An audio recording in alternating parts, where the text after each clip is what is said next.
Hari ini kita tidak boleh menafikan bahawa negara kita sangat bermasalah, penuh dengan masalah. Satu persatu, tuala putihnya, kola putihnya, penuh dengan masalah.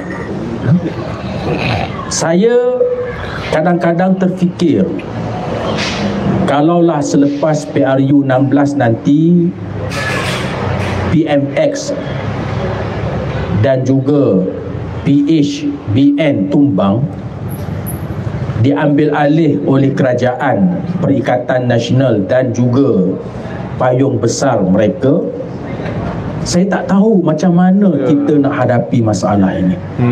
Banyak sebenarnya. Hutang negara kita sekarang sudah mencapai 1.3 trilion. Hutang kerajaan campur dengan liability sudah mencecah 1.7 trilion. Kita punya KDNK 1.8 trilion. Kita boleh bayang bagaimana kedudukan hutang negara yang ada pada hari ini. Masalah rasuah seperti yang dibangkitkan oleh saudara moderator, ia tidak berkurangan, malah makin bertambah. Kalaulah unjuran yang dibuat oleh kerajaan Madani menjelang tahun 2033, Malaysia akan berada pada kedudukan tangga ke-20 dalam indeks persepsi rasuah. Sekarang kita tangga 56, tak naik tak turun. Kita sekarang mensasarkan tahun 2033 kita akan berada di tangga 20 dalam dunia indeks persepsi rasuah.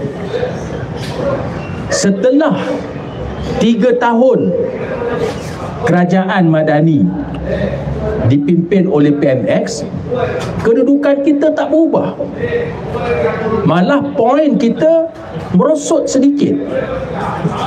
Walaupun setiap hari buka mulut saja sakau, buka mulut saja rasuah, buka mulut saja korup, tapi apa yang kita lihat, ia tidak dipraktikkan. Ia menjadi satu masalah besar dalam pentadbiran kerajaan sekarang. Sewaktu kita memerintah Perikatan Nasional 33 bulan, kita dapat lihat bagaimana isu-isu rasuah yang bersifat sensasi ini hampir tidak wujud. Hanya dibangkit tumbang. Lepas kita jatuh dalam pilihan raya umum yang ke-15, lepas tu barulah dikorek atas asas pendakwaan politik, political prosecution. Ini yang berlaku. Sewaktu kita memerintah tak ada isu. Tak ada isu yang berkaitan seperti mana yang berlaku sekarang. Sekarang ini perkara yang berkaitan dengan rasuah ini berlaku hampir setiap hari. Kalau kita masih ingat, baru sahaja kerajaan Pakatan Harapan BN memerintah, lebih kurang 3 bulan, Menteri Sumber Manusia daripada DAP telah disiasat, digeledah pejabat dia kerana terlibat dengan rasuah. Dikatakan mengambil suapan bagi membenarkan kemasukan pekerja-pekerja asing. Pegawai-pegawai dia ditangkap, kemudian dipecat. Dia kata dipecat lah. Selepas itu, sampai sekarang Siva Kumar ini sampai sekarang tak didakwa. Sampai sekarang. Malah dilantik dalam beberapa agensi yang terbaru disebut di bawah Kementerian Pendidikan. Walaupun peristiwa ni berlaku bulan Mac tahun 2023. Tahun 2023 bulan Jun, SPRM kata sudah selesai siasatan, akan dibawa kepada peguam negara dalam tempoh yang terdekat. Sampai sekarang sudah lebih 2 tahun tidak ada perkembangan. Itu DAP. Kemudian seorang lagi wakil rakyat DAP, iaitulah wakil rakyat Seputih Teresa Kok, pegawai pusat khidmat dia, juga disiasat oleh Suruhanjaya Pencegahan Rasuah Malaysia. Pegawai pusat khidmat dia 2 orang. DAP ni pandai, lepas disiasat dia pun pecat pegawai dia, nak tunjukkan integriti lah. Ini berlaku pada bulan Mac 2025 baru ni. Selepas berlaku siasatan dan tangkapan terhadap pegawai pusat khidmat ahli Parlimen Seputih ni, sampai sekarang tak ada pendakwaan. Sampai sekarang. Itu belum lagi pendedahan yang dibuat oleh pengurusi ataupun ketua cabang PKR Wangsa Maju yang dia mengaku, dia kata dia dapat duit kotor atas blessing daripada PMX, daripada Toke. Kita minta siasat, sampai sekarang tak ada perkembangan.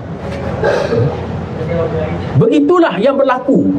Yang terakhir, isu bertambah besar apabila melibatkan Datuk Albert Tay. Kita tahu Datuk Albert Tay ni, dia mohon lesen cari gali mineral di Sabah. CEO kepada agensi mineral ini, iaitulah syarikat milik kerajaan yang menguruskan cari gali mineral ini, telah pun meluluskan kemudian dibawa kepada ketua menteri tak luluskan. Lalu dia pun, sebagaimana yang disebut, dia kata budaya dalam kerajaan ini selalunya kena ada minyak pelincir untuk luluskan. Dia pun beri suapan kepada beberapa adun yang menyokong kerajaan, walaupun yang ditangkap, yang didakwa 2 orang. Kemudian dia dedahkan ada juga adun-adun yang lain. Yang terbaru, dia kata berdasarkan kepada kenyataan dia, perangkap yang dibuat itu adalah atas cadangan daripada setiausaha politik kanan Perdana Menteri. Ini ketua setiausaha politik kanan ni, untuk makluman tuan-tuan, di kalangan SU politik, setiap menteri ada SU politik. Di kalangan SU politik, ketua seorang. SU politik kanan Perdana Menteri, itulah ketua setiausaha politik. Albert Tay kata dia ni disuruh untuk perangkap. Kita tahu untuk merangkap orang terlibat dengan rasuah ni dilakukan oleh agensi-agensi penguatkuasa. Penguatkuasa ni kadang-kadang dia kata mereka sesama mereka perangkap. Saya tak mahu sebut penguasa mana lah, kita faham lah. Sesama mereka perangkap. Kalau kita masih ingat kes yang berlaku di Perak tahun 2009, termasuk 2 adun, Behram dan Cangkat Jering, yang mereka terlibat, dikatakan menerima suapan. Rakan-rakan mereka yang turut didakwa tu termasuklah rasuah seks, rasuah pelacur. Di PKR tahun 2009 kalau kita masih ingat. Kalau berdasarkan kepada cerita apa yang dikemukakan oleh pihak pembelaan, dia sebut ini adalah perangkap. Duit diletak tepi meja. Kemudian mereka yang melanggan ataupun yang dirasuah dengan pelacur, mereka disediakan kemudahan itu. Saya tak mahu sebut siapa yang merangkap, tetapi saya nak sebut bahawa budaya untuk mensabitkan dan memerangkap pelaku-pelaku rasuah ini berlaku di Malaysia. Ini sesuatu yang sangat membimbangkan kepada kita apabila Albert T sebut ia adalah merupakan plan yang dibuat oleh setiausaha politik kanan Perdana Menteri.